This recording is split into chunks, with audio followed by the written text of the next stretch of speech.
네, 선생님들 안녕하세요. 네, 반갑습니다. 네, 오늘 저희가 이제 모의고사를 강의를 열게 되었어요. 모의고사 강의는 저희가 총 8주차로 진행을 하고 선생님들과는 8번 정도의 만남을 가지게 될 텐데 모의고사라는 것이 이제 여러 이제 사실은 강의를 들으시던 분들도 유입이 되어서 저를 처음 보시는 분들도 계시고 그래요. 보통 모의고사 강의 특징이 그렇기 때문에 그래서 모의고사를 진행하기 이전에 저희 강의에 대한 간략한 소개를 좀 드리고 그리고 8회차에 해당하는 모의고사가 나아가야 할 방향이라던가 그리고 우리가 함께 그 모의고사와 공부를 어떻게 진행을 하면 좋을지에 대해서 아주 간략하게 말씀 좀 전해드리고 시작하도록 할게요. 좀 전에도 말씀을 드렸듯이 모의고사는 총 8회차로 진행이 되고요. 그리고 시험과 또 같이 저희가 논술, 교직 논술과 그리고 교육과정 A, 교육과정 B라고 해서 대문항 8문항씩을 해서 대문항으로는 총 16문항이 되는 것이고 논술로는 좀 큰 단위가 하나가 이제 되는 겁니다. 난이도에 대한 질문들을 많이 하시죠. 저희 시험에 대한 난이도가 사실 실제 시험에서 난이도가 좀 어떻죠? 어떤 해는 굉장히 단답 형태로 나와서 좀 수월하게 시험을 보고 나온 해가 있었고 작년 같은 경우에는 시험의 문제가 아주 어려웠다라고 하기보다는 조금 생소한 형태로 묻는다거나 아니면 그냥 일반적으로 교양적으로 우리가 일반 교양으로 풀 수 있는 그런 한문항들이 꾸준히 이제 출제가 된다거나 그리고 또 특히 작년 같은 경우에는 저희가 이제 답이 하나로 명확하게 모아지지 못하는 그런 답들이 제시되는 문제들이 좀 몇 문항들이 있었습니다. 그래서 작년 시험 이후에 선생님들께서 어떤 방향으로 공부를 해야 되는지 사실 모르겠다라고 하시면서 갈피를 못 잡는 모습들을 많이 보이셨었는데 그때 저희가 말씀을 드렸던 것이 지금 출제가 되고 있는 시험의 문제들이 아주 새로운 사실 패턴은 아니고 아주 이전에 출제가 되었었던 문제의 수준들이나 그러니까 2013년 이전의 문제들을 조금 지향하는 느낌의 문제 패턴들도 있었고 그리고 늘 한두 문제씩 묻는 저희가 이제 중고등학교에서 배웠음직한 그런 용어들을 묻는 문제들이 조금씩 항상 같이 출제가 되고 있는 부분들이 있고 수사법 같은 그런 것들처럼요. 네, 그렇게 지금 나아가고 있어서 난이도라는 것을 예측하는 것이 사실은 좀 어렵습니다.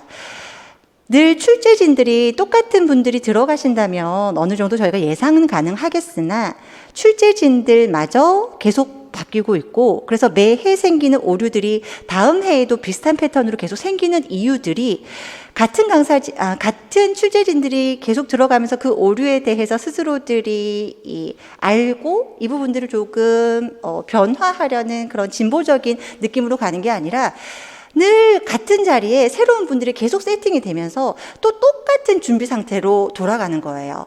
그렇다 보니까 이런 비슷한 형태의 저희가 문제가 될 수 있는 소지들이 계속적으로 좀 나오고 있는 부분들은 있어요. 그래서 저희가 그때그때마다 해마다 출제진들이 어떻게 형성이 되느냐에 따라서 문제의 유형이라던가 그리고 문제가 나아가고자 하는 방향성들이 조금 다르기 때문에 실제 이 출제진들로 들어가셨던 분들의 경험을 보더라도 어떤 이제 출제진의 좀 의견들이 좀 우세하느냐에 따라서 이 방향성들이 좀 달라지기 때문에 예측하기가 사실 좀 어렵다는 겁니다. 그럼 예측하기가 어렵다라고 했을 때 저희가 제일 충실하게 공부를 해야 되는 게 뭘까요? 바로 기본이겠죠. 그래서 기본에 충실하시되 다양한 패턴이라던가 혹은 다양한 유형의 문제들을 여러 유형들로 좀 접해보면서 실전을 대비해가는 과정밖에는 답이 없는 것 같아요.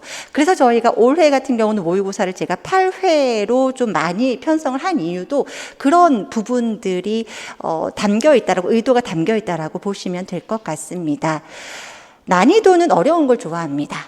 네, 제 문제를 보시면 아주 단답형으로 나오는 문제가 많지는 않다는 걸 느끼셨을 거예요.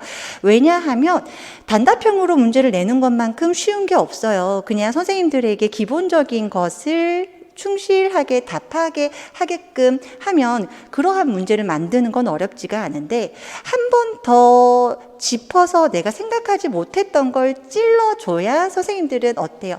헉 하면서 그 주변에 있던 문장들을 한 번이라도 다시 읽게 되거든요.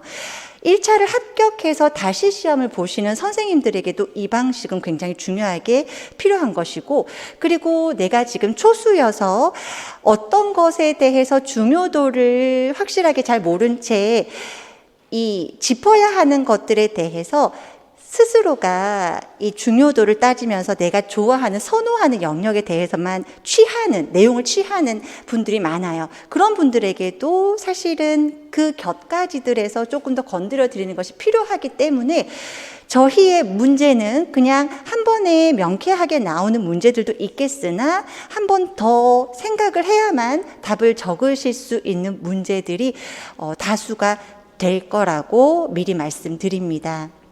그래서 어떤 분들은 문제가 좀 어려워요 라고 하는 분들도 있고요.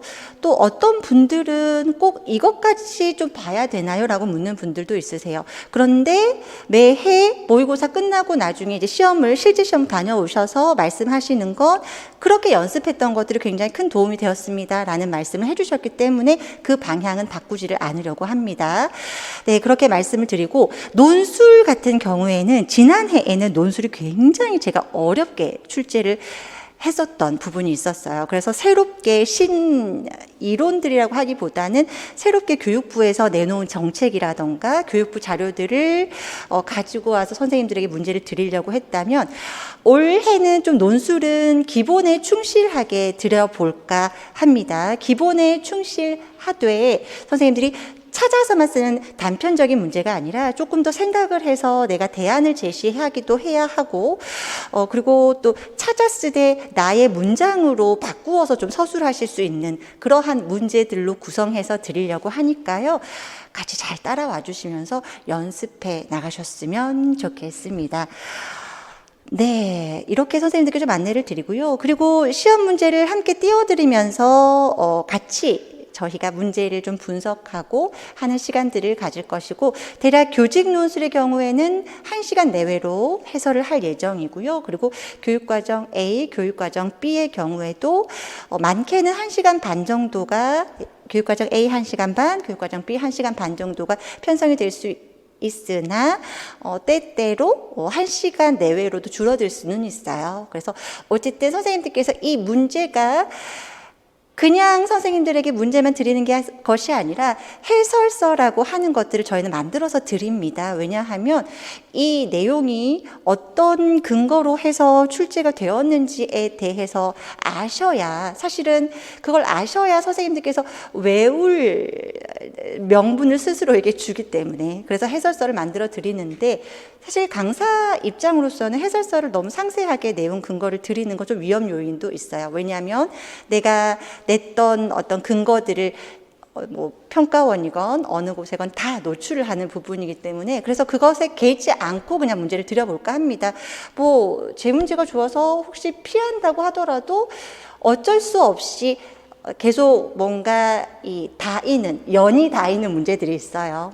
출제되는 영역이 어쩔 수 없이 피하려고 해도 계속적으로 연결되는 문제들이 있기 때문에, 그런 걸 자꾸 생각하면서 문제를 내다 보면 자꾸 정통성을 가지고서 문제를 내야 하는 것들을 놓치고 오히려 다른 실없는 문제들을 드리게 되기 때문에, 그런 부분 고민하지 않고 선생님들이 철저히 자신의 공부를 검증할 수 있는 문제들로 구성해서 드리려고 합니다.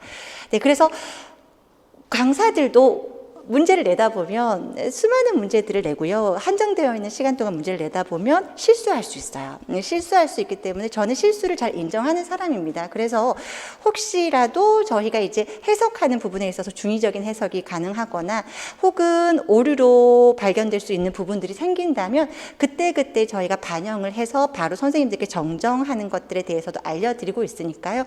불안해 하시거나 그러시지 않고 공부하실 수 있을 겁니다. 네, 매주 토요일에 직강은 진행이 되고요.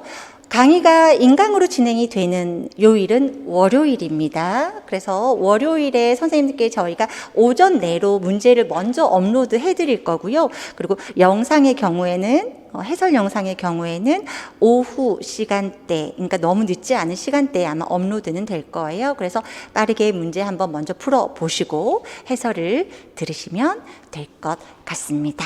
네, 여기까지 저희가 간단한 이제 저희 시험 문제에 대한 패턴을 말씀을 드렸고요. 이제 두 번째, 그러면 8주 정도 저희가 강의를 진행할 때 공부는 어떻게 해야 할까요? 라고 물으시는데, 내가 맞았던 문제에 대해서는 우선 어떻게 할까요?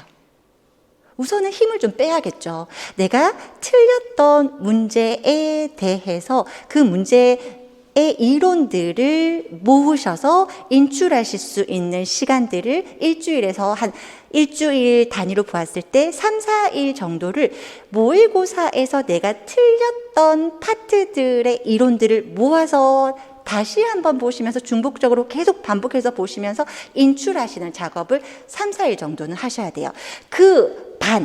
왜냐하면 계속 틀리는 것에서 나중에 또 틀리거든요. 시험을 가셔서도요. 그렇기 때문에 모의고사에서 틀렸던 부분들 돌리는 시간을 길게 3, 4일 정도 드릴게요. 그리고 그 이후의 시간들은 내가 알고 있더라도 또 잊어먹으면 안 되니까 다른 전체적인 것들을, 이제 나머지 것들을 돌리시면서 공부를 하시면 됩니다. 어떤 시험이건 제일 중요한 건 나의 구멍을 아는 거예요. 내가 아는 거, 그러니까 저희가 늘 그러죠. 수학의 정석에서 집합만 새까맣잖아요. 우리가 이 앞부분만. 그 앞부분은 어떤 문제가 나와도 맞아요. 근데 뒷부분은 확률 통계가 나오면 선생님들은 수학의 이 영역이 어떠신지 모르겠지만 저희는 뒷파트가 그때 확률 통계 그쪽이었으니까 그 뒤쪽으로 가면 보지 않는 이유가 뭐냐면 내 구멍이 반드시 그거인 걸 알면서도 어때요? 계속 보던 부분만 계속 보니까 성적이 더 오르지가 않는 거예요. 그래서 메이크업 하셔야 됩니다. 뭘요? 구멍이 나 있는 걸 잘 메꾸셔야 돼요. 그것을 찾아가시는 시간이 바로 모의고사 시간입니다. 네, 그렇게 공부들을 선생님들께서 좀 진행을 해 나가시다 보면 3, 4일을 내가 못하는 거, 내가 못했던 거, 모르는 것을 메꿔 나가시고 나면 아는 것들을 한 바퀴 돌리는 것은 시간이 사실 그만큼 많이 걸리지는 않아요. 그렇게 8주를 계속 진행하시다 보면 저희가 왜냐하면 문제가 냈던 파트에 중복되는 문제들은 내지 않으려고 노력을 할 거거든요. 그래서 저희가 출제표를 만들어서 이 출제된 부분들은 그어가면서, 그러니까 출제되지 않았던 것들 위주로 계속 다음 회차에도 계속, 그러니까 내가 지금 공부하고 있는 모든 전 영역을 선생님들에게 골고루 다 보실 수 있도록 문제를 드리려고 노력할 거예요. 그렇기 때문에 공부의 방향을 그렇게 선생님들이 좀 정해 가시다 보면 3, 4일 내가 틀렸던 것들을 계속 찾아서 하다 보면 알고 보면 전체 파트를 한번 다 돌리는 그런 상황이 되실 거예요. 네, 그러면 공부의 전략과 그리고 저희 문제풀이, 그러니까 모의고사 문제에 관련된 정보를 여기까지 좀 안내를 드리고요. 이제 문제풀이로 저희가 해설로 진행하도록 하겠습니다.